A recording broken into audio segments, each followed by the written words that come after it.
Associate senior manager आहेत त्यांना सुद्धा मी विनंती करतो आणि त्यांचं देखील सहर्ष स्वागत टाळ्यांच्या गजरात करावं. त्याचबरोबर प्रगतीचे अध्यक्ष आपले आयरेकर साहेब यांना देखील विनंती करतो, त्यांचं देखील या ठिकाणी सहर्ष स्वागत करतो आणि त्यांना देखील विराजमान होण्यासाठी विनंती करतोय.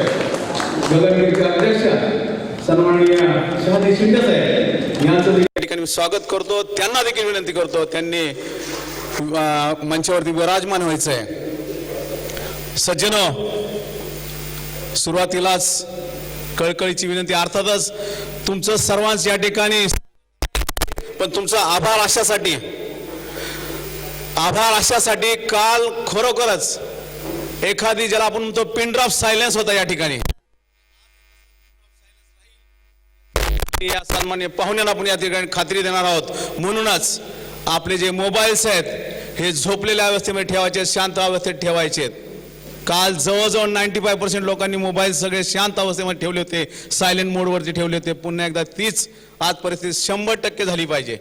आणि म्हणून मी विनंती करतोय आजच्या सन्माननीय पाहुण्यांचं स्वागत त्यांना पुष्प देऊन करतील आपले डीन, गगनगिरीचे सदस्य डीन भाई यांना विनंती करतो त्यांनी साहेबांचा या ठिकाणी सत्कार करायचा आहे.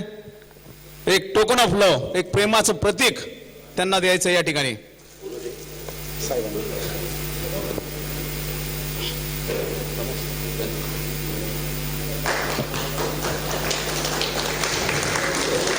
धन्यवाद डीन साहेब, धन्यवाद साहेबांचा आपण यथोचित सत्कार केलात.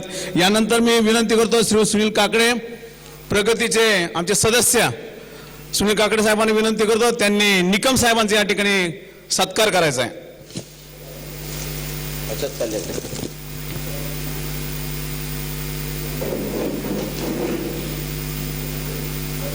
धन्यवाद. आणि आजच्या कार्यक्रमाला लोगोलोग या ठिकाणी सुरुवात करतोय. मी आजच्या कार्यक्रमाची सुरुवात साहेबांच्या 2 शब्दाच्या मार्गदर्शन व्हावी अशी मी विनंती करतोय. साहेबांना मी तुम्ही 2 शब्द बोला, 2 शब्द बोला. काल आपल्याकडे 3 प्रेझेंटेशन्स होते, त्या 3 पैकी मला वाटतं 2 झाले आणि एक जे गृहस्थ त्यांनी येतो म्हणून सांगितलं होतं ते काही काल आले नाहीत. आज आपण विचार केला होता की त्यांनी जर आजची वेळ मान्य केली तर त्यांना आज तरी वेळ द्यावी, पण आज देखील ते काही येण्याची चिन्ह दिसत नाहीत. त्यामुळे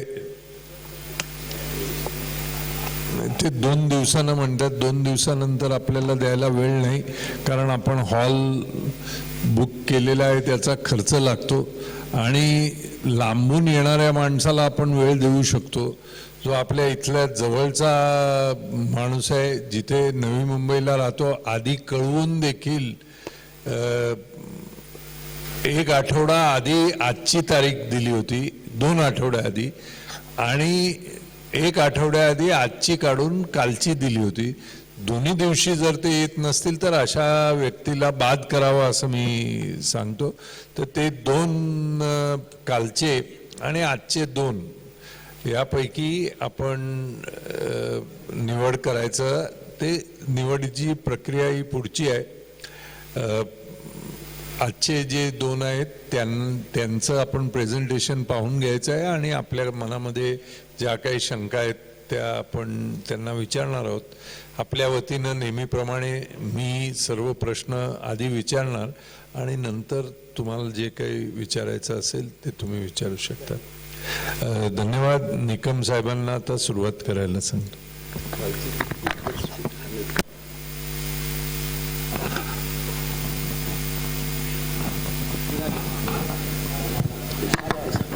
आला ना?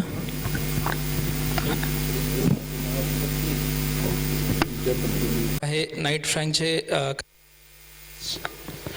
फ्रँक काही सर्व्हिसेस प्रोव्हाइड करतं मार्केटमध्ये, ते मी तुम्हाला पहिलं इंट्रोड्यूस करतो. नाईट फ्रँक ही 100 वर्षाहून जुनी कंपनी आहे, 120 वर्ष झालेली आहेत. ह्याचं हेडक्वार्टर लंडनमध्ये आहे आणि अक्रॉस 60 कंट्रीजमध्ये नाईट फ्रँकच्या ऑफिसेस आहेत. 418हून जास्त ऑफिसेस आहेत. नाईट फ्रँकचा ॲन्युअल टर्नओव्हर आहे $725 मिलियन. तो साधारण 5,000 करोडच्या आसपास अप्रॉक्सिमेटली आहे. इंडियामध्ये नाईट फ्रँक 1995 पासून कार्यरत झालं. इंडियामध्ये 8 सिटीजमध्ये आपलं ऑफिस आहे आणि more than 30 million square feet आत्तापर्यंत इंडियामध्ये आपण प्रोजेक्ट्स डिलिव्हर केलेले आहेत.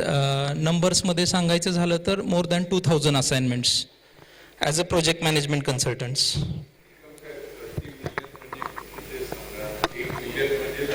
1 मिलियन म्हणजे 10 लाख स्क्वेअर फूट. 3 करोडच्या वर स्क्वेअर फीट आपण डिलिव्हर केलेले आहेत. Right sir, thank you. Knight Frank services lines. तर नाईट फ्रँक कोणकोणत्या सर्व्हिसेस प्रोव्हाइड करतं? ॲडवायझरी, एजन्सी आणि मॅनेजमेंट सर्व्हिसेस. ॲडवायझरी सर्व्हिसेसमध्ये कन्सल्टन्सी, व्हॅल्युएशन आणि रिसर्च. तर व्हॅल्युएशन, कन्सल्टन्सी आणि रिसर्चमध्ये आपण जे फिजिबिलिटी रिपोर्ट म्हणतो, ती फिजिबिलिटी रिपोर्ट या व्हर्टिकलमध्ये तयार होते, जिथे आर्किटेक्ट्स, लिगल्स सगळे काम करत असतात आणि सगळे ॲस्पेक्ट चेक झाल्यानंतरच फायनल कॉन्क्रीट फिजिबिलिटी क्लायंटला सबमिट केली जाते, जी असेल ती transparent. Capital markets, offices, industrial, residential, land, retail, hospitality हे जे व्हर्टिकल आहे ऑक्युपर्स सोल्युशन ग्रुप म्हणून काम करतं. सपोज आपला एक उदाहरण सांगायचं झालं, आपला प्रोजेक्ट आहे, आपला प्रोजेक्ट आपल्याला सेल करायचा आहे, तर तो सेल करण्यासाठी हे व्हर्टिकल आपल्याला हेल्प करणार. त्यांच्या प्रोसिजर्स आहेत, त्यांचा डाटाबेस आहे, त्याची आपल्याला खूप मदत होणार आहे सेल पोर्शनमध्ये सुद्धा. प्रोजेक्ट मॅनेजमेंट सर्व्हिसेस ज्याच्यासाठी मी आता इथे आहे ते एक प्रोजेक्ट मॅनेजमेंट सर्व्हिसेस आहे. आणि प्रोजेक्ट संपल्यानंतर फॅसिलिटी मॅनेजमेंट असतं, हाऊसकीपिंग आणि ती बिल्डिंग मेंटेन करण्यासाठी जे असतं दॅट इज फॅसिलिटी मॅनेजमेंट. तर ह्या सगळ्या नाईट फ्रँकच्या सर्व्हिसेस लाईन्स आहेत. या सगळ्या सर्व्हिसेस नाईट फ्रँक मार्केटमध्ये प्रोव्हाइड करतं आपल्या क्लायंटला. Market leading research. आता मार्केट लीडिंग रिसर्च म्हणजे काय? आता सगळ्यांना उत्सुकता असते की आपला किती रेट मिळेल आजपासून 5 वर्षांनी, 2 वर्षांनी, मागचा काय होता, फ्युचर काय असेल आपल्या प्रोजेक्टचं, किंवा सध्याचं काय आहे. तर हे सगळे रिसर्च करून आपण मॅगझिन पब्लिश करतो. तर वी आर ऑल्सो ॲडवायझर्स टू गव्हर्नमेंटला सुद्धा आम्ही सल्लागार म्हणून काम करतो मार्केट रिसर्चमध्ये. तर तुम्हाला हे मॅगझिन्स 1-2 मी देईन इकडे, तुम्ही जस्ट गो थ्रू करा. त्याच्यामध्ये डीप माहिती असते, गव्हर्नमेंटचे रूल्स, सगळे सर्क्युलर्स, ॲडेंडम्स, काय नवीन डेव्हलपमेंट होते ते सगळं त्याच्यामध्ये असतं. अबाउट प्रोजेक्ट मॅनेजमेंट सर्व्हिसेस, जसं मी बोललो, प्रोजेक्ट मॅनेजमेंट सर्व्हिसेस म्हणजे कुठून चालू होते, सगळ्यांना हा प्रश्न असतो की म्हणजे काय आणि कधी अपॉइंट करायचं PMCला. आता जेव्हा आपण सेल्फ डेव्हलपमेंट म्हणतो त्यावेळी कन्सेप्शन टू कम्प्लिशन हा पार्ट असतो, म्हणजे अगदी सुरुवातीपासून ते कम्प्लिशन हँडओव्हरपर्यंत आणि तुम्ही मूव्ह इन होपर्यंत. तर कन्सेप्शन टू कम्प्लिशन हा असतो प्रोजेक्ट मॅनेजमेंटचा पार्ट. पूर्ण इंडियामध्ये 150+ प्रोफेशनल्स नाईट फ्रँकमध्ये काम करत आहेत. त्यांचा cumulative experience more than 500 years आहे. 30 million square feet, 3 crore square फीटच्या वर आत्तापर्यंत डिलिव्हर केलेलं आहे आणि आत्ता 10 million square feet under progress आहे.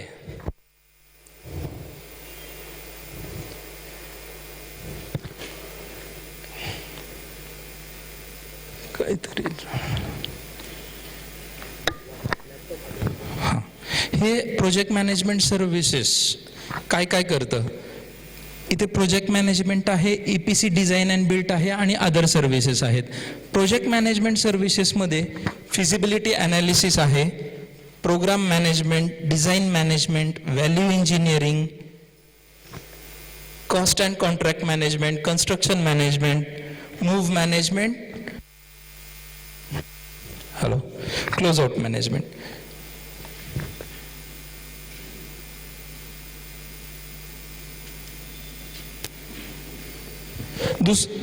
दुसरं जे आहे टाईप ते EPC बिल्ड अँड डिझाईन आहे, ज्याच्यामध्ये कॉर्पोरेट ऑफिसेससाठी ॲज अ कॉन्ट्रॅक्टर आपण वर्क करतो. जिथे विथ मटेरियल काम घेतलं जातं आणि ते कम्प्लीट केलं जातं त्याला आम्ही EPC डिझाईन अँड बिल्ड म्हणतो. पण आपल्या केसमध्ये आपण फक्त प्रोजेक्ट मॅनेजमेंट सर्व्हिस प्रोव्हायडरच आहोत. आणि दुसरं आहे work place strategy, audit services, कमर्शियलसाठी स्ट्रक्चरल ऑडिट्स. म्हणजे काय, हे जे अदर सर्व्हिसेसमध्ये आहे हे आम्ही ऑडिट्स पण परफॉर्म करतो. सपोज कुठल्या क्लायंटने सांगितलं की आमची बिल्डिंगचं तुम्ही स्ट्रक्चरल ऑडिट करा, तर तेही आम्ही सर्व्हिसेस प्रोव्हाइड करतो. MEP साठी ऑडिट प्रोव्हाइड करतो. अशा अनेक सर्व्हिसेस आहेत जे नाईट फ्रँक प्रोव्हाइड करतं क्लायंटसाठी. आता आपण प्रोजेक्ट मॅनेजमेंट सर्व्हिसेसमध्ये डीपली तुमच्या प्रोजेक्टला एक्झाम्पल म्हणून आपण प्रोसीड करूया. Feasibility analysis. प्रोजेक्ट सुरुवातीला प्रोजेक्टचं पोटेन्शियल चेक करायला लागतं आपल्याला. हा प्रोजेक्ट फिजिबल आहे का की नाही हे कोण करतं, तर ह्या फेजमध्ये आपण करतो फिजिबिलिटी ॲनालिसिस. आपला स्क्वेअर फीट एरिया काय आहे, आपला सेल काय असेल, आपलं टेनंटला किती % एक्स्ट्रा मिळेल आणि कॉर्पस काय येईल आपल्याला. तर हे सगळे फिजिबिलिटीमध्ये आम्ही ॲनालिसिस करून तुम्हाला कॉन्क्रीट फायनल फिजिबिलिटी आम्ही प्रोव्हाइड करतो. Depends on your documents. त्याच्यानंतर प्रोग्राम मॅनेजमेंट. सपोज आता फिजिबिलिटी आपली झाली, तुम्ही PMC असाईन केली, प्रोग्राम मॅनेजमेंट करायचा असतो आपल्याला. एक प्रोजेक्ट मॅनेजमेंट प्लॅन सुरुवातीला प्रेझेंट करायला लागतो कमिटीला की कसा तुम्ही प्रोजेक्ट करणार आहात, कसं फॉलो करणार आहे. कारण कुठेतरी डायरेक्शन हवं आहे. माहिती आहे साताऱ्याला जायचं आहे तर कुठली गाडी पकडायची आहे, कुठे उतरायचं आणि कसं जायचं आहे. It is as simple as that.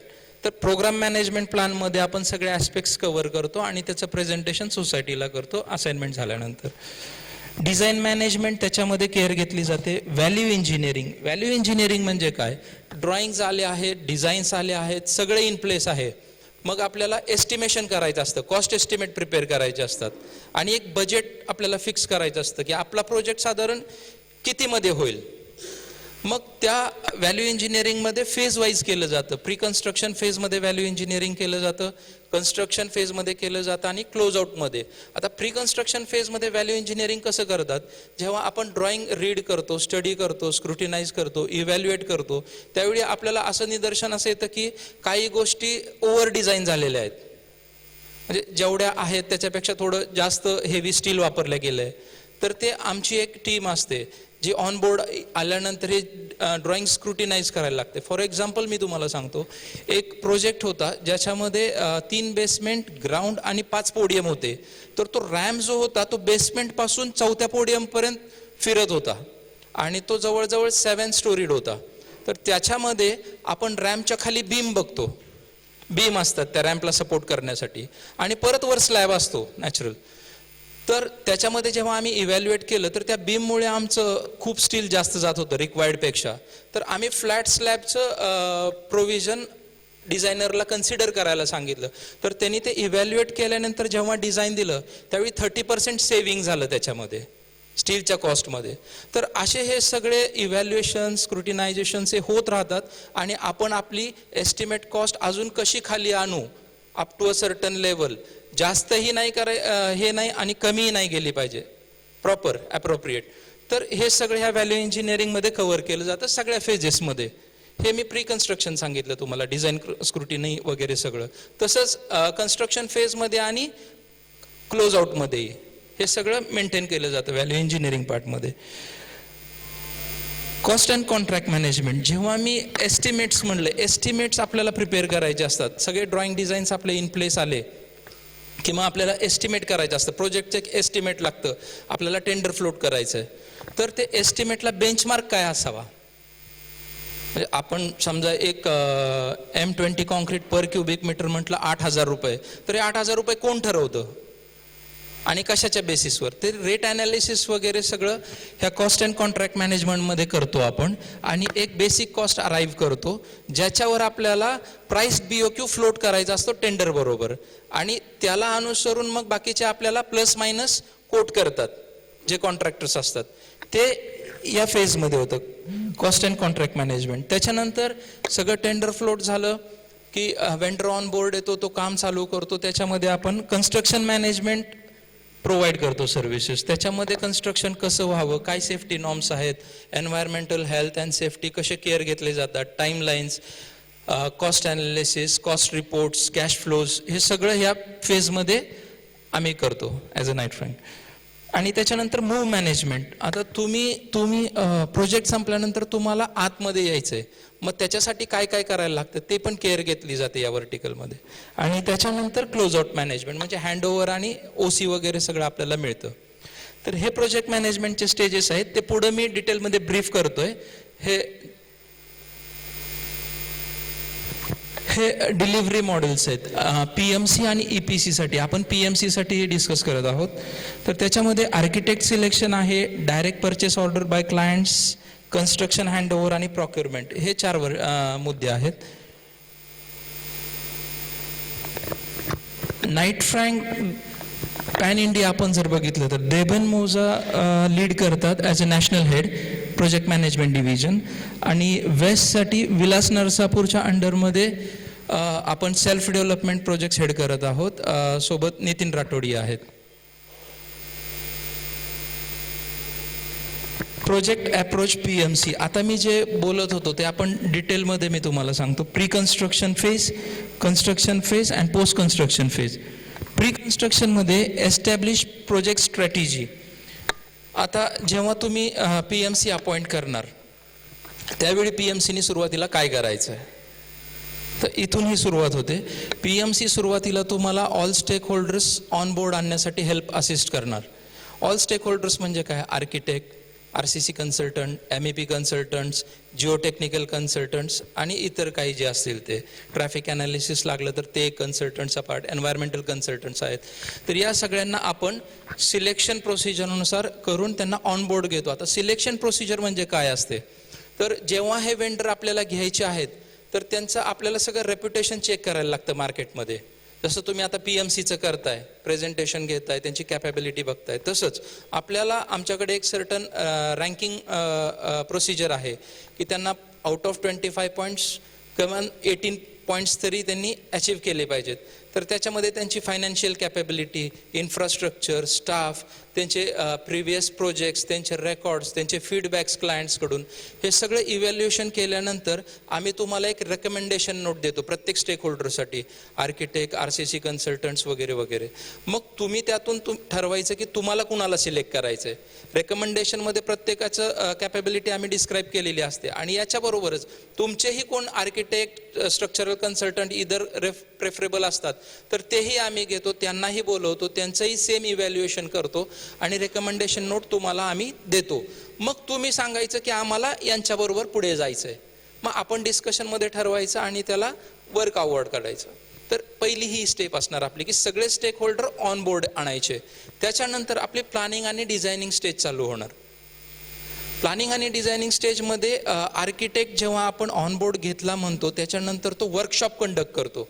त्या वर्कशॉपमध्ये तुमच्या सगळ्यांचं प्रेझेन्स असणं खूप गरजेचं आहे, कारण त्याच्यामध्ये तुम्ही त्याला इनपुट्स देता की तुम्हाला बिल्डिंग कशी हवी आहे, तुमची प्रायोरिटी काय आहे. तुम्हाला साधारण गृहिणी असतील तर त्यांना किचन केवढं मोठं हवं आहे, किचनला वेट बाल्कनी, ड्राय बाल्कनी कशा हव्या आहेत, त्यांना आत्ता काय अडचण येते ती फ्युचरमध्ये येऊ नये, पॅसेज किती मोठा हवा आहे, एंट्रन्स 3 फुटाचा डोर बास का, 3.5 फुटाचा हवा का.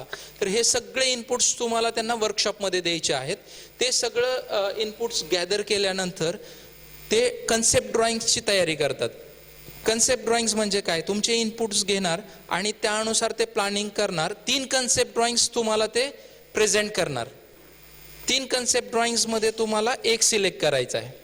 जर समजा तो सिलेक्ट झालेला असेल आणि त्यातही काही त्रुटी असतील तर त्या परत इनकॉर्पोरेट केल्या जातील तुमच्याशी डिस्कशन केल्यानंतर. कारण 100%च्या 100% त्रुटी तुमच्या बायलॉज प्रमाणे किंवा स्टॅट्युटरी कंप्लायन्स प्रमाणे त्यात इनकॉर्पोरेट करणं शक्य नसतं. तर साधारण 80 ते 90% त्रुटी त्यात इनकॉर्पोरेट करून एक फायनल आपण डिझाईन प्रिपेअर करतो. ते डिझाईन प्रिपेअर केल्यानंतर आपण सबमिशनसाठी रेडी होतो NMMCला. इथं नवी मुंबई म्युन्सिपल कॉर्पोरेशन आहे NMMCला. तर ते आपला एक पार्ट रेडी झाला. याच्यामध्ये पॅरलली सर्व्हिसेस कन्सल्टंट्स पण वर्क करत असतात. सर्व्हिसेस कन्सल्टंट म्हणजे कोण, आपला इलेक्ट्रिकल डक्ट कुठे आहे, फायर शाफ्ट कुठून जायला हवा, प्लंबिंग शाफ्ट कसे हवेत, बाहेरून आस्थेटिक खराब होऊ नये. कारण कधी कधी असं होतं की प्लंबिंग शाफ्ट एंट्रन्सला येतो, आपण बघतो पाईप रन होत आहेत, तर ते व्हायला नको. ही सगळी केअर घेतल्यानंतर आपण एक फायनल डिझाईन करतो आणि तुम्हाला त्याचं प्रेझेंटेशन करतो. ते प्रेझेंटेशन झाल्यानंतर तुमचं त्याच्यावर अप्रुव्हल लागतं. प्रत्येक गोष्टीमध्ये सोसायटीचं अप्रुव्हल घेतल्याशिवाय पुढे जाणार नाही PMC. ड्रॉइंग असो, डिझाईन असो, कुठलाही विषय असो, तुमची जी तुम्ही कमिटी फॉर्म कराल किंवा असेल त्यांनी ते अप्रुव्हल द्यायचं. मग ते कन्सिडर केलं जाईल की हे डिझाईन फ्रीज झालेलं आहे आणि या डिझाईन बेसिसवर आपल्याला पुढे जायचं आहे. आता आपल्याकडे डिझाईन फ्रीज आहे. नेक्स्ट स्टेप जी आपली येणार आहे ती सबमिशनची. NMMC साठी ते सबमिशन करायचं आहे आपल्याला. त्याच्यासाठी आपण डॉक्युमेंट्स रेडी करतो जसं डिझाईन फ्रीज झाल्यानंतर. त्याबरोबरच आपल्याला टेंडर प्रिपरेशनची सुरुवात करायची आहे प्रिकन्स्ट्रक्शन फेजमध्ये. टेंडर प्रिपरेशनसाठी आपल्याला टेंडर ड्रॉइंग्स लागणार, टेंडर डॉक्युमेंट्स लागणार, टेक्निकल आर्किटेक्चरल सगळे स्पेसिफिकेशन्स लागणार. ते सगळे आपले जे स्टेक होल्डर्स आहेत ते आपल्याला प्रोव्हाइड करणार. आपण टेंडर डॉक्युमेंट रेडी झाल्यानंतर परत सेम प्रोसिजर. मार्केटमध्ये जे नावाजलेले कॉन्ट्रॅक्टर्स आहेत त्यांचे आमचे प्रेफरेबल जे आहेत ते आम्ही तुमच्याशी शेअर करणार लिस्ट. तुम्हाला ज्यांना इन्व्हाइट करायचे त्यांची लिस्ट तुम्ही आम्हाला द्यायची. त्याच्यानंतर प्री क्वालिफिकेशन करणार आपण त्यांचं. सपोज आमचे प्रेफरेबल आहेत मोर दॅन 3000 करोड टर्नओव्हर्स असलेले आलूवाली आहे, स्टेनर आहे, L&T आहे, गोदरेज आहे. हे कॅपेबल आपल्याला का अपॉइंट करायचे असतात की त्यांची कॅपेबिलिटी असते आणि प्रूव्हन रेकॉर्ड असतं, ट्रॅक रेकॉर्ड मार्केटमध्ये, की ते डिले करत नाहीत प्रोजेक्ट. राईट. आणि तुमच्याकडूनही तीच अपेक्षा असते की आपल्या प्रोजेक्ट कॉस्ट कॉन्ट्रॅक्ट व्हॅल्यूच्या बघून तुम्ही ते प्रेफरेबल आणावेत कॉन्ट्रॅक्टर. त्यांचाही आपण विचार करणार. त्यांचं इव्हॅल्युएशन, त्यांचं प्री क्वालिफिकेशन झाल्यावर त्यातले जे सिलेक्टेड्स असतात तुमच्याकडून रेकमेंडेशन आलेले, तुम्ही अप्रूव्ह केलेले, त्यांना आपण टेंडर फ्लोट करतो. टेंडर फ्लोट केल्यानंतर त्यांची प्रीबिड मीटिंग वगैरे होते. प्रीबिड मीटिंगमध्ये त्यांच्या काही क्वेरीज असतील त्यांना आपण उत्तरं देतो. जे शक्य असेल ते आपण त्यांचं ऐकून परत टेंडरमध्ये सुधारणा करतो आणि सगळ्यांना ते सर्क्युलेट केलं जातं. आणि मग त्याच्यानंतर ते टेंडरला कोट करतात आणि टेंडर फायनल बीड कमर्शियल आणि टेक्निकल आपल्याला सबमिट करतात. तर ती बीड सुरुवातीला आपण टेक्निकल बीड ओपन करतो तुमच्या कमिटी समोर, की त्यांनी टेक्निकल बीडमध्ये जे डॉक्युमेंट्स द्यायचे किंवा जे आपण एलिजिबिलिटी क्रायटेरिया सेट केला आहे टेंडर डॉक्युमेंट्समध्ये ते त्यांनी फुलफिल केलं आहे की नाही, त्याला कंप्लायन्स केलं आहे की नाही, ते आपण टेक्निकल बीड सुरुवातीला इव्हॅल्युएट करतो, चेक करून घेतो प्रत्येकाचं. आणि त्याच्यानंतर सगळं ओके असेल किंवा त्यात एखादा बाद झाला कॉन्ट्रॅक्टर तर त्याला बाजूला करतो, राहिलेले 2 कन्सिडर करतो. समजा 3 आलेत आपल्याकडे. आणि मग फायनान्शियल बीड तुमच्या सगळ्यांसमोर आपण ओपन करायची फॉर ट्रान्सपरन्सी. मग त्यांची फायनान्शियल बीड ओपन झाल्यानंतर त्यातून आपल्याला लोवेस्ट 1, लोवेस्ट 2 भेटणार. 3 आपण फॉर एक्झाम्पल कन्सिडर करू. L1, L2 भेटला. मग आपण L1 ला काम द्यायचं का? तर नाही. जेव्हा मी सुरुवातीला मगाशी मेन्शन केलं की 8000 रुपये क्युबिक मीटर कोण ठरवणार, ते PMC कडे रेट अनालिसिस असतो आमच्याकडे. आम्ही प्रत्येक गोष्टीचं रेट अनालिसिस ठेवतो. उद्या उठून कोणी तुम्हाला चॅलेंज केला, अरे PMCने जास्त रेट दिलाय टेंडरमध्ये, तो कसा दिला? मग असं जेव्हा तुम्हाला कोण विचारेल त्यावेळी आपल्याकडे त्याचं उत्तर हवं. ते रेट अनालिसिस करतो आपण. कॉन्क्रीटमध्ये इन्ग्रेडियंट्स असतात, खडी असते, सिमेंट असतं, वॉटर असतं, त्या ट्रान्झिट मिक्सरचा खर्च असतो, त्याच्या डिझेलचा खर्च असतो. हे सगळं रेट अनालिसिस झाल्यावर त्याचा रेट किती असावा हे आपण गव्हर्नमेंटच्या बायलॉज प्रमाणे ठरवतो. इकडे आपण state schedule rates, district schedule rates, government कामांसाठी पण तेच फॉलो करतो की कुठेही आर्बिट्रेशनमध्ये गेला, पुढे कोर्टात केस गेली तर ती स्टँड राहावी आणि आपल्या बाजूने लागावं. त्याच्यासाठी ते रेट अनालिसिस असणं खूप गरजेचं. कोणी असं रेट ठरवू शकत नाही 8000, 9000, 10000 ब्लाइंडली. त्याला बेस असतो. तर ते आम्ही वर्किंग करून ते टेंडरचे बेस रेट्स आपण केलेले असतात. नंतर यांचे जे फायनान्शियल बिड्स आलेत त्याच्यामध्ये आपण कम्पेअर करायला चालू करतो की सपोज आपण 8000 सेट केलाय, एकाने तो 10000 दिलाय आणि एकाने 6000 दिलाय. तर आम्हाला माहिती असतं 6000 फिजिबलच नाही, कारण रेट अनालिसिस असतं आपल्याकडे, मार्केट रेट्स असतात प्रत्येक गोष्टीचे. तो 6000 कशावरून देतो हे पण आपण स्क्रुटिनाइज करतो. प्रत्येक आयटमचे रेट करतो आपण त्या टेक्निकल बीडमध्ये, फायनान्शियल बीडमध्ये. आणि मग आपण सांगतो की हा L1 चे रेट्स थोडे क्लम्सी किंवा डायसी वाटतायत, आपण L2 बरोबर जायला हरकत नाही, किंवा L2 चे वाटतायत L1 बरोबर हरकत नाही जायला. म्हणजे जे फिजिबल आहेत ते. लोक काय करतात तुम्हाला सांगतो, आमचं ऑब्झर्वेशन काय आहे टेंडरमध्ये. लोक काही चे कॉस्ट एकदम कमी करतात आणि काही मध्ये एकदम वाढवतात. जेव्हा कम्पेअर करायला बसतो आपण, कॉन्क्रीटचा पार्ट हा नेहमी 30-35% असतो प्रोजेक्टमध्ये. सगळ्यात जास्त हे कॉन्क्रीटच असतं. त्याच्यामध्ये कोण कमी देतं, स्टीलमध्ये वाढवतं, असे पण उद्योग करतात. त्याच्यामुळे हे इव्हॅल्युएशन करून व्यवस्थित कॉस्ट अराईव्ह करणे आणि प्रॉपर जस्टिस करणे हे गरजेचं असतं. ते आपण करतो आणि तुम्हाला रेकमेंड करतो. नंतर तुम्ही ठरवायचं की आपल्याला कुठल्या कॉस्ट बरोबर जायचंय, काय योग्य आहे काय अयोग्य आहे. आम्ही तुम्हाला मग त्याच्यामध्ये असिस्ट करणार, positive negative pros and cons सगळ्यांचे सांगणार, काय कॅपॅबिलिटी आहे, कुठल्या बरोबर जायचं आणि डिसिजन फायनल तुमचा असेल. मग एकदा तुम्ही वेंडर ऑन बोर्ड आणला आणि पॅरलली आपली ही NMMCला जे प्रपोजल पाठवायचं, अप्रुव्हल्स आणायचे, ही प्रोसिजर चालू असते. तोपर्यंत आपण ही टेंडरिंग फेज संपवून घेतो, कारण वेळ वाया जाता कामा नये. तिकडे प्रपोजल आलं, मग आपण हे टेंडरिंग फेज चालू केली. टेंडरिंग फेजला साधारण 1.5 ते 2 महिना पिरियड लागतो. बिड व्हॅलिडिटी साधारण 120 दिवस ठेवतो आपण. तर याच्यामध्ये ह्या गोष्टी पॅरलल चालत असतात. मग वेंडर ऑन बोर्ड येता येता आपलं अप्रुव्हल आलेलं असतं IODचं. मग त्याच्यानंतर IOD अप्रुव्हल आल्यावर आपण बिल्डिंग डेमॉलिशनला घेतो. मग तुमचं मूव आउट प्रोसिजर चालू करतो. जेव्हा आपण फिजिबिलिटी दिलेली असते तुम्हाला, त्याच्यामध्ये मूव आउटचा पण आस्पेक्ट असतो, त्याच्यामध्ये रेंट कन्सिडर केलेलं असतं, सगळ्या गोष्टी असतात. ते तुमच्याशी डिस्कस करूनच फिजिबिलिटीमध्ये आपण रेंट कन्सिडर करतो की तुम्हाला आता निघायचं आहे आणि तुम्ही बाहेर कुठेतरी अकोमोडेशन शोधा, किंवा आम्हीही मदत करतो. आमच्याकडे जो डाटाबेस आहे त्याच्यावरून आम्ही तुम्हाला सजेस्ट करतो. पण काही जणांना असतं की मला ह्या एरियापासून लांब जायचं नाही, मग त्याच्यामध्ये आणि ज्यांना लांब जायचं त्याच्यामध्ये आम्ही असिस्ट करतो, हेल्प करतो की तुम्हाला हे अकोमोडेशन आपल्या फिजिबिलिटीप्रमाणे आहे. कारण त्याच्यापेक्षा जास्त देऊन आपल्याला चालणार नाही, मग ते प्रोजेक्टमध्ये वायबल होणार नाही. तिथे आपले जास्त पैसे गेले तर आपल्याला ते मग होणार नाही, प्रोजेक्ट फिजिबल होणार नाही. तर त्याच्यानंतर मूव आउट प्रोसिजर झाल्यानंतर आपल्याला कन्स्ट्रक्शन मॅनेजमेंट चालू करतो आपण. तर याच्यामध्ये जो लोनचा मुद्दा आहे त्याच्यामध्ये आपण नंतर सविस्तर डिस्कस करूया. पहिलं हे मी प्रोजेक्ट मॅनेजमेंट सर्व्हिसेस तुम्हाला क्लिअर करतो की PMC कसं काम करणार आहे थ्रू आउट द प्रोजेक्ट. त्याच्यानंतर आपलं कन्स्ट्रक्शन फेज चालू होते, कन्स्ट्रक्शन मॅनेजमेंट चालू होतं. कन्स्ट्रक्शन मॅनेजमेंटमध्ये ही स्टँडर्ड ऑपरेटिंग प्रोसिजर्स आहेत नाईट फ्रँकच्या, त्या पूर्ण आस्पेक्ट्स कव्हर करतात. Construction, timelines, environment, health and safety. तर नाईट फ्रँक ही ISO रेटेड कंपनी आहे. QAR एजन्सीकडून आम्हाला ISO रेटिंग मिळतं. दरवर्षी याचं ऑडिट होतं आणि मगच ते सर्टिफिकेट इश्यू होतं ISO म्हणून, ISO रेटेड कंपनी म्हणून. तर याच्यामध्ये कन्स्ट्रक्शन मॅनेजमेंट आपण जेव्हा म्हणतो त्यावेळी सुरुवातीला जो वेंडर असतो, आपण जो अपॉइंट केलेला आहे सगळ्या प्रोसिजर्स करून, त्याच्याशी आपण आपली एक किक ऑफ मीटिंग ठेवतो, ज्याच्यामध्ये तुमचे कमिटी मेंबर्स किंवा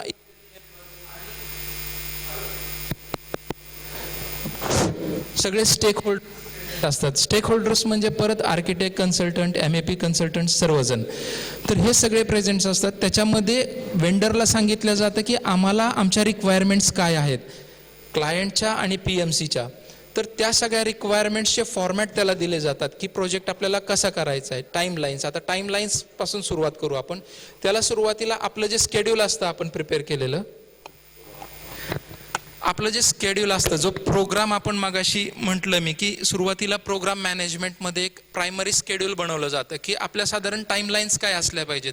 आज आपण प्रोजेक्ट चालू केला प्लॅनिंग अँड डिझायनिंग फेजपासून, तर साधारण आपल्याला ते घर कधी मिळेल हे एक टाईमलाईन्स वर्कआउट केलं जातं MSP मध्ये. MSP एक सॉफ्टवेअर आहे ज्याच्यामध्ये हे पूर्ण स्केड्यूल क्रिएट करतो आपण. आणि एक प्रिलिमिनरी स्केड्यूल, प्रिलिमिनरी मी का म्हणतो कारण तोपर्यंत आपल्याकडे वेंडर नसतो, आपल्याला त्याच्या कॅपेबिलिटीज माहीत नसतात, म्हणून ते प्रिलिमिनरी स्केड्यूल आपण त्याला सुरुवातीला किक ऑफ मीटिंगमध्ये दाखवतो आणि त्याला सांगतो की तुझंही स्केड्यूल घेऊन ये.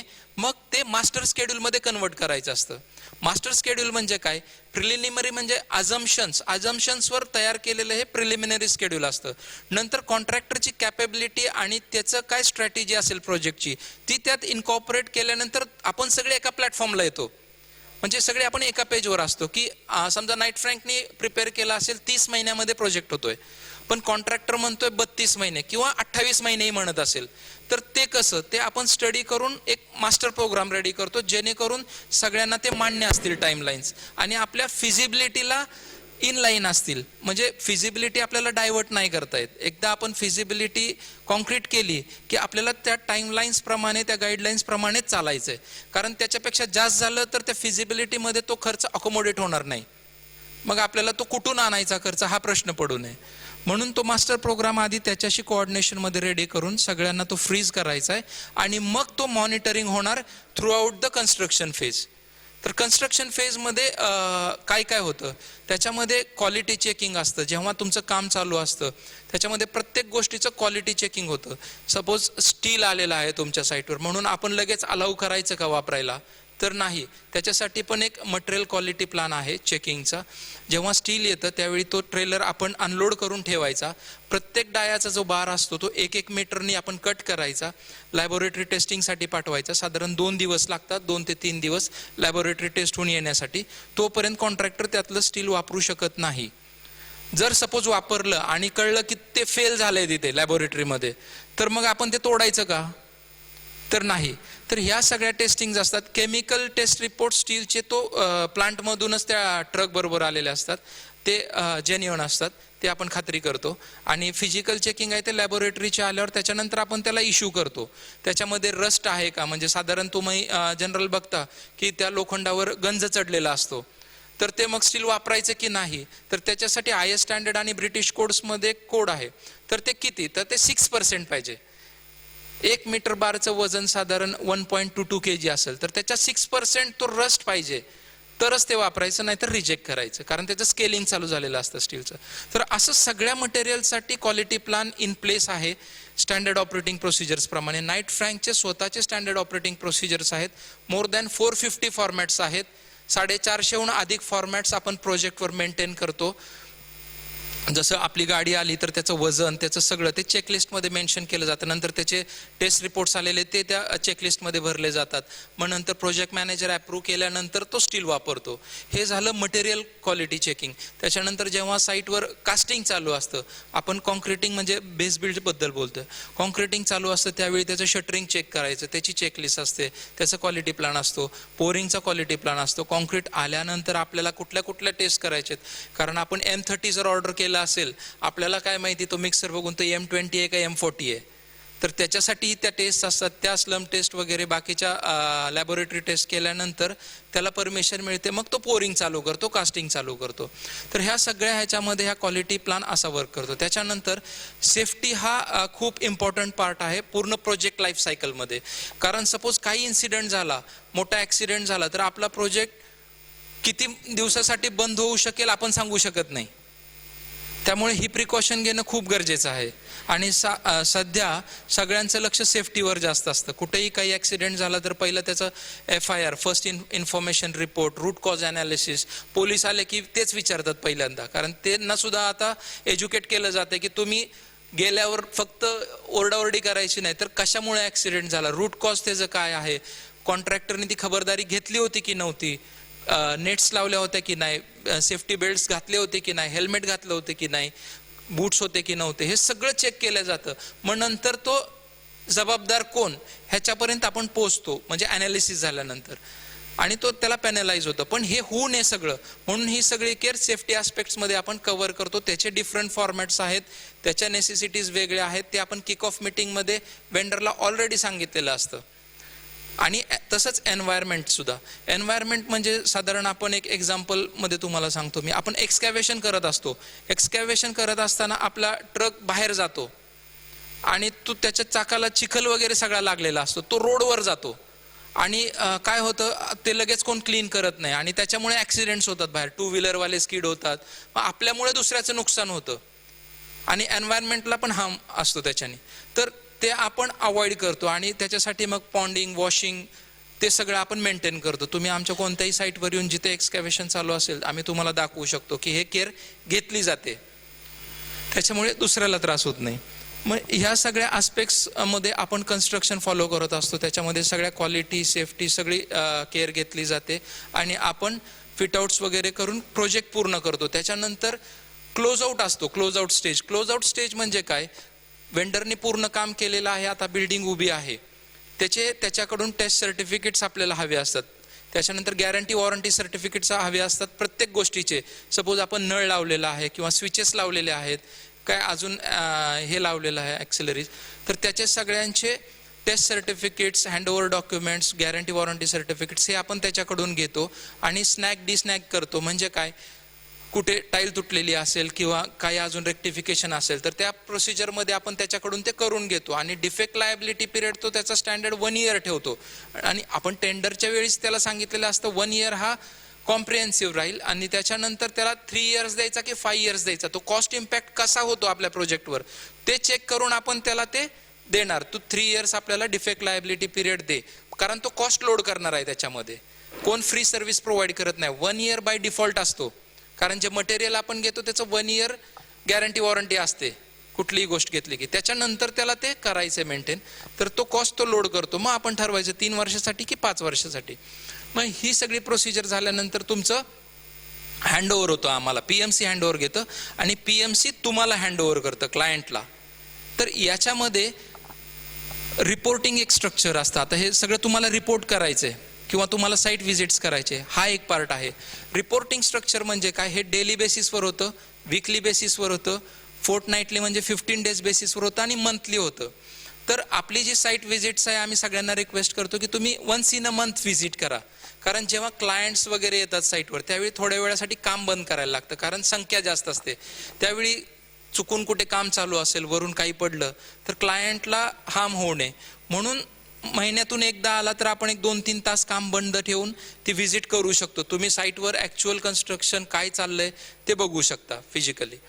त्याच्यानंतर डेली बेसिसवर जे रिपोर्टिंग असतं कॉन्ट्रॅक्टरचं ते PMCला असतंच, मंथली असतं ते असतंच, वीकली पण असतं. मग तुम्ही फ्रिक्वेन्सी ठरवायची, तुम्हाला रिपोर्टिंग कधी पाहिजे, 7 दिवसांनी पाहिजे, 15 दिवसांनी पाहिजे, 1 महिन्यानी पाहिजे. 1 महिन्यानी मी व्हिजिटचं बोललो. समजा 7 दिवसांनी 15 दिवसांनी तुम्ही जसं सांगाल तसं. मग त्याच्यात तुम्हाला पूर्ण इन्फॉर्मेशन दिली जाते प्रोजेक्टवर प्रेझेंटेशन थ्रू की किती काम झालेलं आहे, किती बिलिंग झालेलं आहे, किती मटेरियल साईटवर आलेलं आहे. 15 डेज लुक अहेड म्हणजे इथून पुढे 15 दिवसात काय काम होणार आहे, किती बिलिंग होणार आहे, प्रोजेक्ट कॅश फ्लोज वगैरे सगळे तुम्हाला प्रेझेंट केले जातात. तुम्ही सांगितलेल्या फ्रिक्वेन्सीवर आपण ते प्रेझेंटेशन अरेंज करतो. या व्यतिरिक्त जे रिपोर्टिंग असतं आमच्याकडे एक वेब बेस्ड रिपोर्टिंग स्ट्रक्चर आहे, आम्ही त्याला आसाना म्हणतो. ते काय होतं, आम्ही सगळ्यांना एक ॲप शेअर करतो, आसाना ॲप मोबाईलवर. ते तुम्ही डाउनलोड करू शकता आणि त्याच्यावर तुमच्या प्रोजेक्टची माहिती तुम्ही घरी बसल्या बसल्या डेली बेसिसवर घेऊ शकता. तर ते कसं, आमचा प्रोजेक्ट मॅनेजर जो असाईन झालेला असतो तो डेलीचे फोटोग्राफ्स, डेलीच्या लेबर स्ट्रेंथ, डेलीचं मटेरियल रिसिव्हिंग ते सगळं त्याच्यावर तो अपडेट करत असतो. आणि समजा आज कॉन्ट्रॅक्टरचं बिल आलं तर ते कितीचं बिल आहे ते पण तो अपडेट करतो. तर ह्या सगळ्या माहितीच तुम्हाला घरी बसल्या बसल्या तुमच्या मोबाईल ॲपवर पण एनी टाईम 24 आवर्स मिळतात लाईव्ह. फोटोग्राफ्स वगैरे तर ते आहेच. मग तुम्हाला म्हणजे त्यात पॅनिक व्हायची गरज नाही, पूर्ण ट्रान्सपरंट राहतं सगळं. तर हे रिपोर्टिंग स्ट्रक्चर आहे नाईट फ्रँकचं. त्याच्यानंतर आपण प्रोजेक्ट पूर्ण केला, आपल्याला मूव्ह इन करायचं, तुम्ही हँडओव्हर घेता, आपण मूव्ह इन करतो आणि मग अशा पद्धतीने क्लोज आउट करतो आपण प्रोजेक्ट. तर याच्यात महत्त्वाचा मुद्दा आहे तो फंडिंगचा, जे मी आधी बोललो. आपली जेव्हा फिजिबिलिटी होते त्यावेळी आपण ती बँकेला सादर करतो. बँकेला सादर केल्यानंतर त्यांची PMC असते ती इव्हॅल्युएट करते की म्हणजे काय याच्या त्रुटी आहेत का फिजिबिलिटीमध्ये वगैरे, आणि मग ती रेकमेंड करते बँकेला की इट्स ओके. जर नसेल तर आम्हाला परत ते चर्चेला बोलवतात आणि सांगतात की हा आम्हाला थोडं प्रॉब्लेम वाटतं, तुम्ही रिअरेंज करा किंवा रिवर्क करा त्याच्यावर. असं करून ती फिजिबिलिटी बँकेला आपल्याला प्रेझेंट करायला लागते. बँक त्याला अप्रुव्हल देते आणि मग तुम्हाला प्री अप्रुव्हल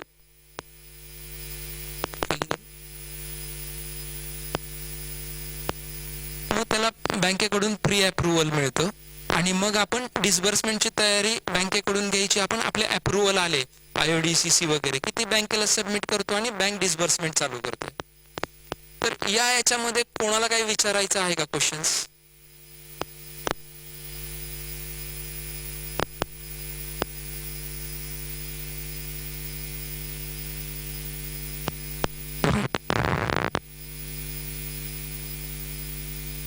हे जे मी तुम्हाला बोललो की ISO कंपनी आहे, या पद्धतीचे सर्टिफिकेट्स QAR एजन्सी इश्यू करते. ISO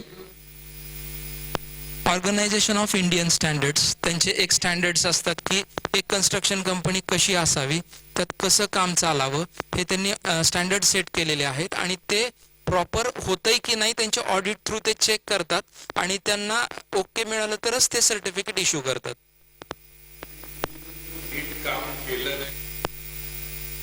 कॅन्सल होतं. ISO आपलं कॅन्सलेशन होतं आणि नंतर 3 वर्ष आपण अप्लाय करू शकत नाही त्याच्यासाठी.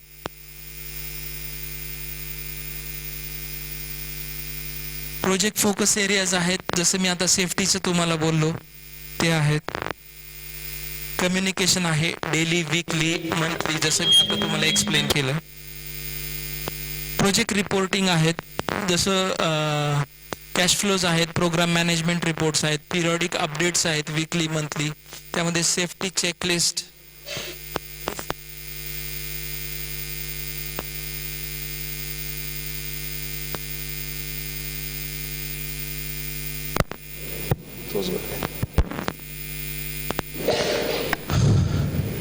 Risk assessment and mitigation reports आहेत.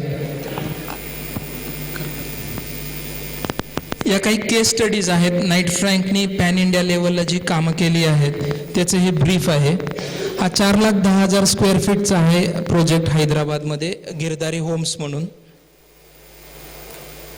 हा 4,00,000 स्क्वेअर फीटचा आहे मुंबईमधला प्रोजेक्ट, वेस्ट पायनियर प्रॉपर्टीज म्हणून. हा रेसिडेन्शियल टाईप आहे याचा. आशीर्वाद हाऊस आहे, हे राजेश खन्नाचा बंगलो होता इथे आधी. आता आमच्या एका क्लायंटने हा परचेस केला आहे आणि तिथे हा 7 स्टोरीड बंगलो आपण ऑलरेडी कन्स्ट्रक्ट केला आहे. त्याचं फिटआउटचं काम चालू आहे. हे 35,000 स्क्वेअर फूटचं काम आहे, पण प्रीमियम कॅटेगरीतलं आहे. दिव्यश्री म्हणून हा प्रोजेक्ट आहे, 8,70,000 स्क्वेअर फीटचा, हैदराबादमध्ये, अगेन रेसिडेन्शियल. हे एक क्लॅडिंग प्रोजेक्ट होता. हा कॅम्पस लाईव्ह होता, स्टोन क्लॅडिंग. 7,000 स्क्वेअर फीटचा हा प्रोजेक्ट आहे हैदराबादमध्ये. याच्यामध्ये असं चॅलेंज होतं की हा IT पार्क आहे. IT पार्क चालू असताना हे स्टोन क्लॅडिंगचं काम करायचं होतं. तर ते सेफ्टी नॉर्म्स वगैरे आपण सांभाळून 2 महिन्यामध्ये पूर्ण करून दिलं होतं क्लायंटला.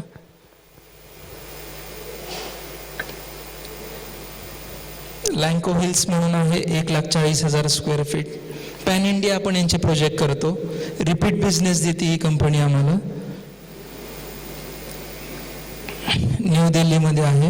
एअरबस, जी एअरबस कंपनी आहे एअर ट्रान्सपोर्टेशनची, त्यांची ही बिल्डिंग आहे. बेनेट युनिव्हर्सिटी आहे, हा 20,00,000 स्क्वेअर फीटचा प्रोजेक्ट आहे. हा अजूनही चालू आहे. ही युनिव्हर्सिटी आहे टाइम्स ऑफ इंडिया ग्रुपची, दिल्लीमध्ये आहे हा प्रोजेक्ट. कोलकातामध्ये आहे ही 1,50,000 स्क्वेअर फीट. ही गुजरातमध्ये आहे 7,00,000 स्क्वेअर फीट. ही बिल्डिंग बघून कोण सांगू शकतं का याच्यामध्ये काय ऑपरेशन्स चालत असतील? ही स्पेशल क्लायंटच्या रिक्वायरमेंट प्रमाणे बनवलेली आहे.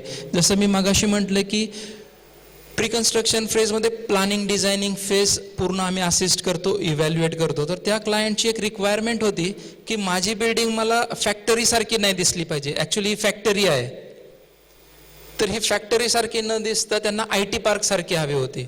म्हणून या सगळ्या प्रोव्हिजन्स, डिझाईन चेंजेस करून आपण हे रेडी केली होती त्यांच्यासाठी.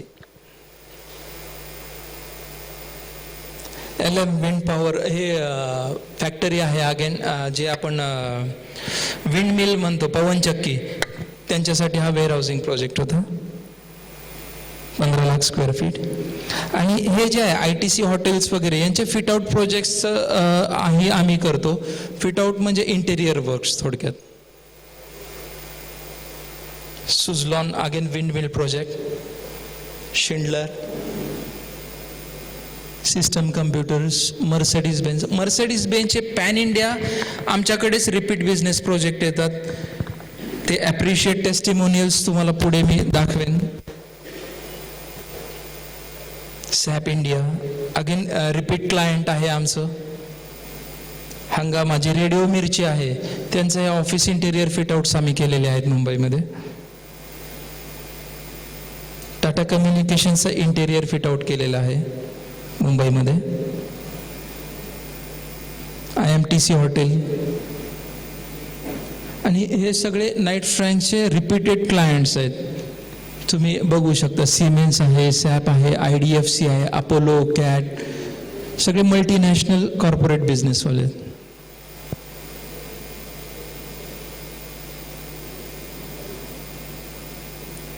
त्यांचे टेस्टिमोनियल्स आहे. मी हा रिपोर्ट तुमच्याशी शेअर करतोय, तुम्ही सगळ्यांनी एकदा डिटेलमध्ये गो थ्रू करा, तुम्हाला त्यातून अजून इन्फॉर्मेशन मिळेल.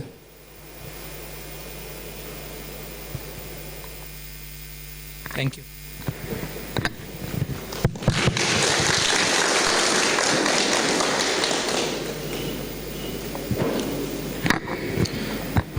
कोणाला काही क्वेश्चन्स असतील तर.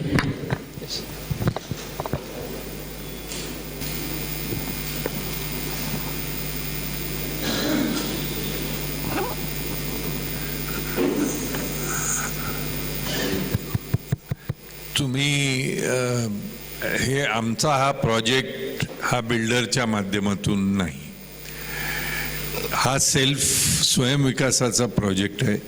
तर बिल्डरचा प्रोजेक्ट आणि सेल्फ डेव्हलपमेंटचा प्रोजेक्ट यामधला फरक काय, आणि बिल्डरच्या प्रोजेक्टच्या तुलनेनं सेल्फ डेव्हलपमेंटचे फायदे काय आहेत, आणि त्याच्यात तुमच्या अनुभवातून लोकांना ॲडव्हान्टेजेस ऑफ सेल्फ डेव्हलपमेंट त्याचा काय उपयोग होतो. कारण तुम्ही सेल्फ डेव्हलपमेंटचे किती प्रोजेक्ट करतात हेही सांगा, आणि काय फायदे आहेत तेही सांगा. राईट. सरांनी चांगला प्रश्न विचारला. आमच्याकडे टोटल ऑनबोर्ड आम्ही 84 प्रोजेक्ट्सवर काम करत आहोत थ्रूआउट मुंबई सब 84 प्रोजेक्ट्स आमच्या लिस्टवर आहेत. त्याच्यामध्ये 9 प्रोजेक्ट्सनी आतापर्यंत LOI दिलेला आहे. 9 प्रोजेक्टशी तुमचं करार झालेला आहे, आणि त्याच्यावर प्री कन्स्ट्रक्शन फेज आम्ही ऑलमोस्ट कंप्लीट केलेली आहे बऱ्याच प्रोजेक्टवर, आणि आता आम्ही प्रपोजलसाठी सबमिशन करणार आहोत.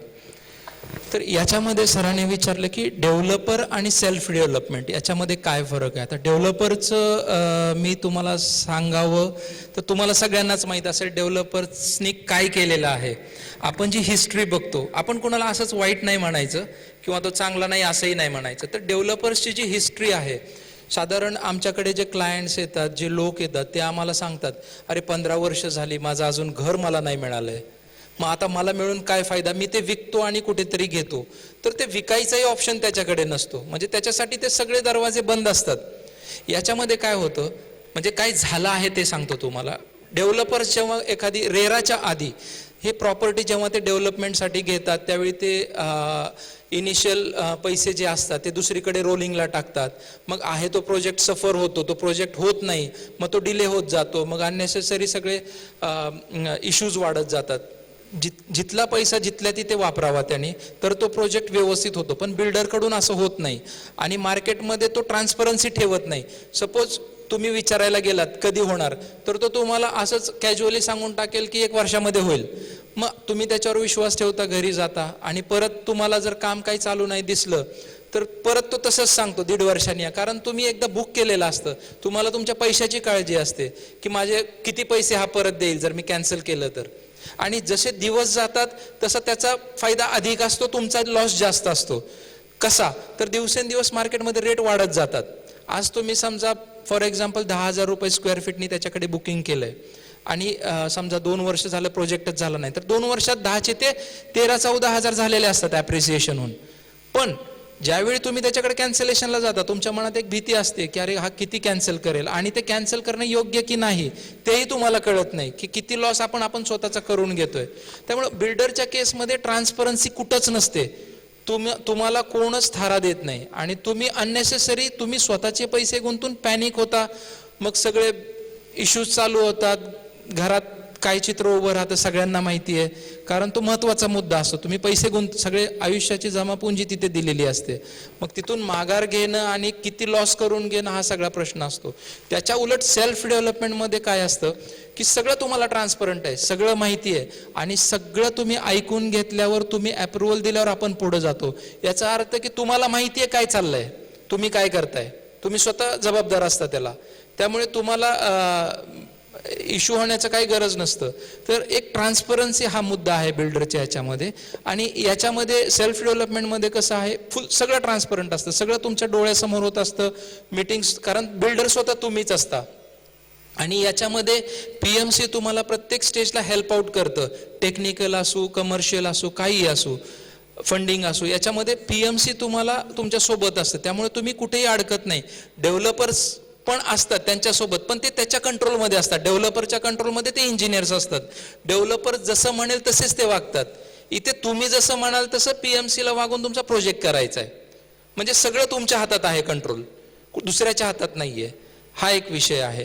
त्याच्यानंतर टाईमलाईन्स आपण जर विचार केले, बिल्डरचं कधी मिळेल प्रोजेक्ट आपल्याला माहीत नाही. रेरा आहे, ऑफकोर्स रेरा आहे, रेराने सांगितलंय कधी द्यायचंय, स्टँडर्ड टाईमलाईन्स. पण कायदा जिथे बनतो तिथं पळवाटी असते. काही रिझन्स, आता एक प्रोजेक्ट आहे सर दादरमध्ये, रेरा अंडर आहे, तर 1.5 वर्ष झालं तो प्रोजेक्ट थांबून आहे. तो पार्किंग किती, पोडियमचं त्याला अप्रुव्हल यायचं आहे, त्यांनी जेवढं सबमिशन केलं होतं त्याच्यापेक्षा त्याला अप्रुव्हल कमी आलं. त्यामुळे तो बिल्डर हात लावत नाहीये, कारण त्याला तेवढं पाहिजे पार्किंग, कारण त्याचा काही पार्ट कमर्शियल आहे आणि काही रेसिडेन्शियल आहे. फॅशन इंडेक्स म्हणून हा प्रोजेक्ट आहे दादरला. तर या प्रोजेक्ट, मग रेरा सुद्धा त्यात काही करू शकत नाही, कारण ते आर्बिट्रेशन कोर्टमध्ये गेली आहे केस. मग अशा वेळी काय करणार तुम्ही? पण इथे तुम्हाला सगळं माहिती असतं, कारण फिजिबिलिटीमध्ये आपण ते कॉन्क्रीट केलेलं असतं. कसं कॉन्क्रीट करतो की स्टॅट्युटरी कंप्लायन्स काय आहे, स्टँडर्ड रिक्वायरमेंट्स काय आहेत पार्किंगच्या. आता आपण जे आम्ही फिजिबिलिटी तुमची वर्किंग करतोय त्याच्यामध्ये तुम्ही 184 टेनंट्स आहेत, राईट. तर 184च्या 184ला पार्किंग द्यायचंच आहे आपल्याला, कारण आज गाडी नसेल, उद्या मुलगा शिकतोय, मोठा होतोय, त्याची गाडी येणारच आहे डेफिनेटली.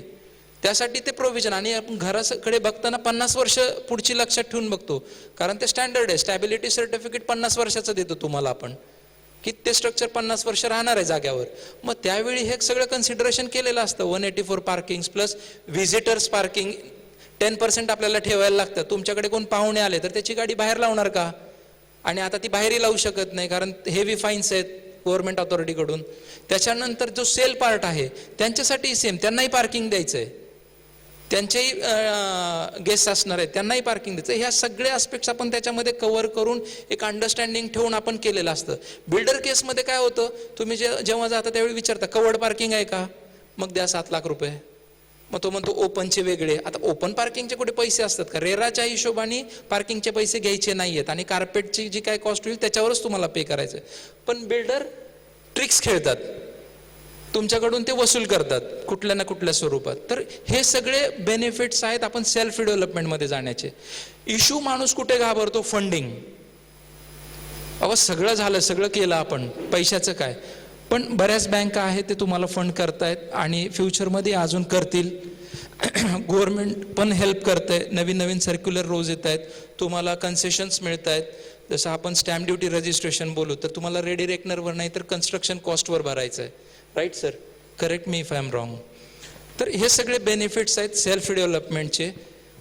त्यामुळं कोणी काळजी करायची काही कारण नाही. व्यवस्थित चांगली PMC निवडल्यानंतर व्यवस्थित प्रोजेक्ट पूर्ण होईल आणि तुम्हाला प्रोजेक्ट तुमच्या टाईमलाईन्समध्ये मिळेल. कोणाला विचारायला जायची गरज पडणार नाही की कधी होणार आहे, कारण सगळं तुमच्या डोळ्यासमोर घडणार आहे.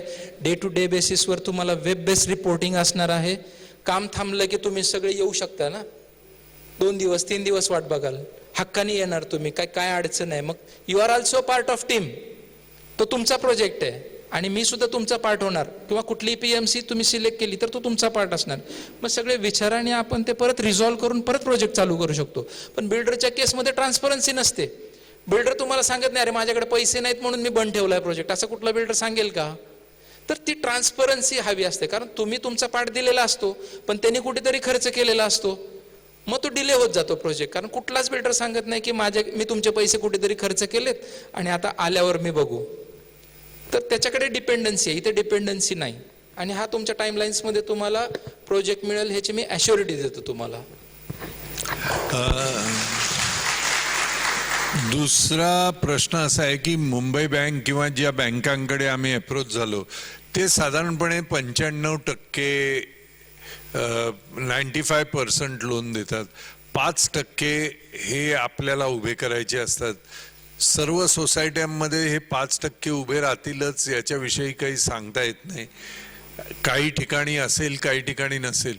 तर समजा या सोसायटीतून ते 5% उभे राहिले नाहीत, शक्यता अशी आहे की एक्स्ट्रा एरिया जर 30% डिस्काउंटमध्ये दिलं, म्हणजे 10,000ने 11,000ने बाजारात विकत असेल तर 8.5 मध्ये दिलं तर या मेंबर्सपैकी काही लोक एक्स्ट्रा एरिया विकत घेतीलच आणि 5% त्यातून निघतीलच, पण समजा निघाले नाही तर ब्रिज फंड किंवा ते 5% करता 2 महिने 4 महिन्याकरता जे काही ते पैशाची गरज आहे त्या पैशाची व्यवस्था करण्याकरता तुम्ही मदत कराल का?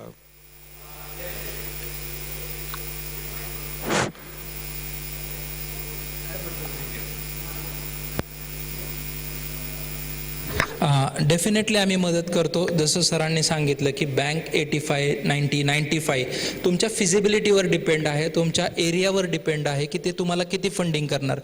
आणि if I am not wrong ते हे सुद्धा बघणार आहेत की कोणती PMC काम करते प्रोजेक्टवर, त्यांची कॅपॅबिलिटी काय, त्या PMCचं प्रूव्हन रेकॉर्ड काय मार्केटमध्ये, ह्याच्यावर सुद्धा. म्हणजे आता त्यांनी PMC नेमली आहे बँकेने, तर ते सगळे ॲस्पेक्ट्स चेक करतायत. तुम्ही कोणाला अपॉइंट करताय, कोणाला काम देताय, त्यांची ताकद आहे का ही काम करून द्यायची किंवा तुमच्या बरोबर उभी राहण्याची, हे सगळं बघितल्यानंतर एक फायनल सरांनी जसं सांगितलं, सपोज 95% तुम्हाला बँक देते आणि 5% आपल्याकडून होत नाहीये.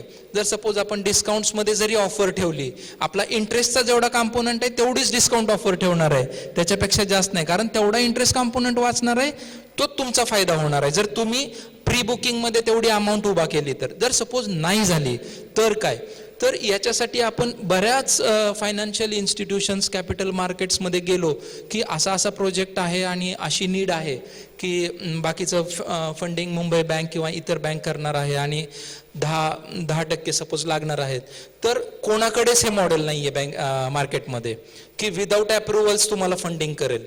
मग अशा वेळी काय होणार, मग प्रोजेक्ट होणार की नाही. तर मुंबई बँकेशी आम्ही डिस्कशन केलं. 0 FSI IODचं एक त्यांनी आमच्याकडे ठेवलं होतं की 0 FSI IOD तुम्ही आणा, मग त्याच्यामध्ये ते मेन्शन असणार की तुमच्या प्रोजेक्टला एवढा एरिया सेलेबल मिळतोय, हे सगळं स्टेटमेंट त्याच्यामध्ये असणार, त्याच्यावर ते फंड रिलीज करणार. हा एक मुद्दा झाला. दुसरा, आम्ही असा विचार केला की आपण ज्या कॉन्ट्रॅक्टरला काम देतोय त्याचं, आता आमचे जे प्रेफर्ड आहेत त्यांची capacity more than 3000 crore turnover वगैरे आहे. मग आपण जेव्हा टेंडर प्रिपेअर करत असतो त्यावेळी आपल्याला सिक्युरिटी डिपॉझिट किंवा अर्नेस्ट मनी डिपॉझिट लागतं जेव्हा तो टेंडर आपल्याला सबमिट करतो. तर ते साधारण 1%, 2% आपण ठरवायचं असतं प्रोजेक्ट कॉस्टच्या किती %. तर सपोज आपला प्रोजेक्ट आहे 100 करोडचा एक्झाम्पल, आणि त्याचा आपण 3% त्याला सिक्युरिटी डिपॉझिट भरायला सांगतो. अनामत रक्कम आपल्याकडे असली पाहिजे ना काहीतरी, कारण उद्या तो मध्ये सोडून गेला इन केस, तर रिकव्हरीसाठी आपल्याला काहीतरी हवं आहे. मग ती रक्कम साधारण 3-4 करोड होते. आणि जेव्हा आपण आपलं सबमिशन्स करणार असतो, आपल्याला प्रीमियम्स भरायचे असतात, कारण ते प्रीमियम्स भरल्याशिवाय आपल्याला अप्रुव्हल्स मिळत नाहीत IOD CC, आणि ते आल्यानंतर मग आपण बँकेंना देतो आणि बँक त्याच्यावर आपल्याला डिस्बर्समेंट देते. मग ते 3-4 करोड रुपये आपण कुठून आणायचे, तर हे EMD SD जी असते, अर्नेस्ट मनी डिपॉझिट किंवा सिक्युरिटी डिपॉझिट, हे आपण त्यांना काय सांगतो, तुम्ही आम्हाला फंड करा IOD आणायला, आणि EMD आणि सिक्युरिटी डिपॉझिट आत्ता देऊ नका. मग हे इलिजिबिलिटी क्रायटेरियामध्ये सगळ्यांना लिहिलेलं असतं, कुणाला आम्ही एकाला बोलवून सांगत नाही. त्या टेंडरमध्येच हे लिहिणार आणि ज्यांना ओके आहे तेच टेंडर कोट करणार, कारण ते सगळं वाचूनच टेंडर कोट करणार आहेत आपल्याला. जर त्यांना ही अट मान्य असेल तरच ते टेंडर कोट करतील आणि मग ते आपल्याला ती IOD आणि CC आणायसाठी ते मदत करतील. म्हणजे हे सगळे ऑप्शन सगळ्यांसाठी ओपन आहे, कुणा एकासाठी नाही, सर्वांसाठी ट्रान्सपरंट. तर अशा पद्धतीने आपण ते 5-10% जे काय असतील ते त्यांच्याकडून घ्यायचे, आपण आपलं अप्रुव्हल आणायचं आणि त्यांना ते डिस्बर्समेंट बँक जेव्हा करेल प्रीमियमसाठी तेव्हा त्याला पैसे परत द्यायचे विथ इंटरेस्ट. जो काय बँकेचा असेल तो, ते आपण कॅल्क्युलेशनमध्ये करू आणि त्याला देऊ. नंतर त्यांनी EMD आणि SD पण सबमिट करायची. म्हणजे आम्हाला त्याच्यामध्ये काही अडचण येणार नाही, तुम्ही त्याच्यात पूर्ण मदत करता याची खात्री देताय आम्हाला. हो सर, त्याच्यामध्ये काही, आणि EMD आपण त्याच्याकडून घेणारच आहोत काम चालू करण्यापूर्वी, कारण अप्रुव्हल आल्याशिवाय तो काम चालू करू शकत नाही. आणि आपण त्याला EMD SD सुरुवातीला घेत नाही, तो आपल्याला असे पैसे देतो, फंड करतो थोडक्यात. आणि एकदा अप्रुव्हल आलं तो ऑनबोर्डच असतो. मग अप्रुव्हल आल्यानंतर जे डिस्बर्समेंट येईल त्याला ते पैसे द्यायचे आणि त्यांनी आपली EMD आपल्याला बँक गॅरंटी स्वरूपात द्यायची किंवा डिपॉझिट करायचे. आता तुम्ही कॉन्ट्रॅक्टरच्या संदर्भात बोलताय, तर तुमच्या कंपनीला आम्ही जर नेमायचं ठरवलं तर आमची इच्छा आहे की नव्या मुंबईत आत्तापर्यंत मोठी कामं ज्यांनी केलेली नाही हे 3,000 4,000 5,000 कोटीची कामं करणारे मोठे कॉन्ट्रॅक्टर, आमचे आता प्रगती आणि गगनगिरी मिळून 2 लाख फुटाच्या आसपास, 2-2.25 लाख, पार्किंग वगैरे मिळून 2.5 लाखाच्या फुटाच्या आसपास, या छोट्या प्रोजेक्टमध्ये मोठे कॉन्ट्रॅक्टर येत नाहीत. तर तुम्ही आमच्या बिडिंगमध्ये, मग आम्ही त्यांना नेमू किंवा नाही नेमायचा तो आमच्या जनरल बॉडीचा निर्णय, पण आमच्या याच्यामध्ये बीड करणारे मोठे कोणते कॉन्ट्रॅक्टर तुम्ही आणून देऊ शकता त्याच्याविषयी आमच्या लोकांना माहिती द्या. बरोबर. आमचे डिस्कशन्स सुरुवातीपासूनच चालू होते. L&T, गोदरेज, टाटा, स्टेनर, अलुवालिया असे नावाजलेले सगळे कॉन्ट्रॅक्टर्स आहेत मार्केटमध्ये, ज्यांचे प्रूव्हन ट्रॅक रेकॉर्ड्स आहेत. तुम्ही L&T ला आमच्या प्रोजेक्टमध्ये आणू शकता का? सर, L&Tचं आमचं बोलणं झालं होतं. L&Tचं एक साधारण स्टँडर्ड आहे, ते त्याच्यामध्ये साधारण 200 करोडच्या वर प्रोजेक्ट व्हॅल्यू